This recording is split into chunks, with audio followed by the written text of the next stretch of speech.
He walked back and forth between his squadron, readying them for battle. Not that it had much effect. Orcs were generally keen to a good fight, and today was absolutely not the exception. Having been practically toyed about with for months now, the humans had conceded nearly every advantage they had made, sounding retreats rapidly after the smallest of losses. Indeed, even himself had felt the tune the entire army was sounding: destruction, and he couldn't help but want the same.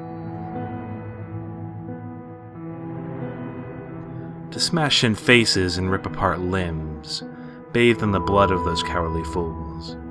But he had to wash the aggressive thoughts away to focus on his warriors.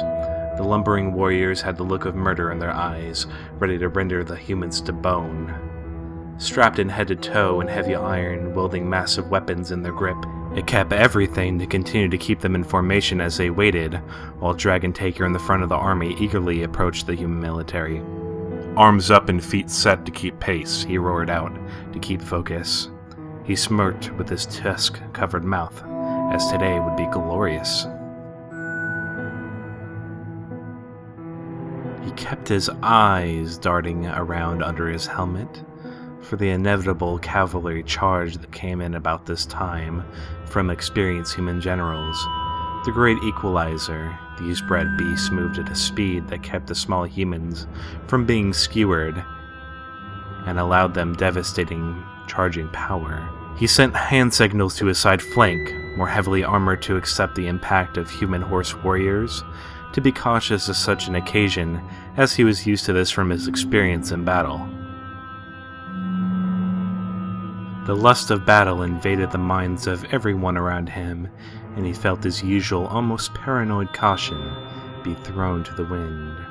If his mind were in a form-fitting shape as usual, that day, he probably would have noticed the subtle ebb and flow to the scene that should have came across as a little odd.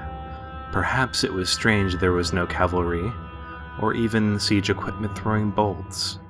But it can be easily forgotten, since due to the rapid remaneuvering of the human army, could cause a beast not to be equipped properly for battle, and for bolt throwers to not be carried to the site.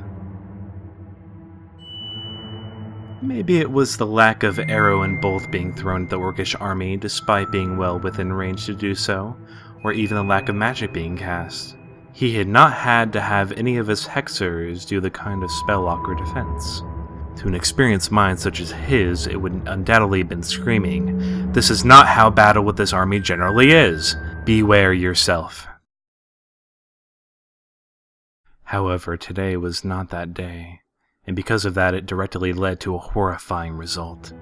Without the army's captain sounding off orders to be wary, or leading orcs to counterattack the human army, Dragon Taker, with almost a possessed deadly look in his blood-red eyes, pushed on to the front line directly to battle.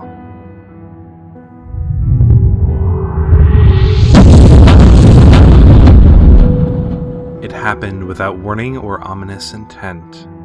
He didn't even get to see the shaded, cocky grin of the head human leader behind his men. The steady sound of marching orcs, iron plate clinking loudly against flesh and sword clapping its shield, and rid of them with step, was as quickly as could be explained, interrupted by an outbreak of multiple explosions, firing off directly against the front line, and a brilliant, blinding light.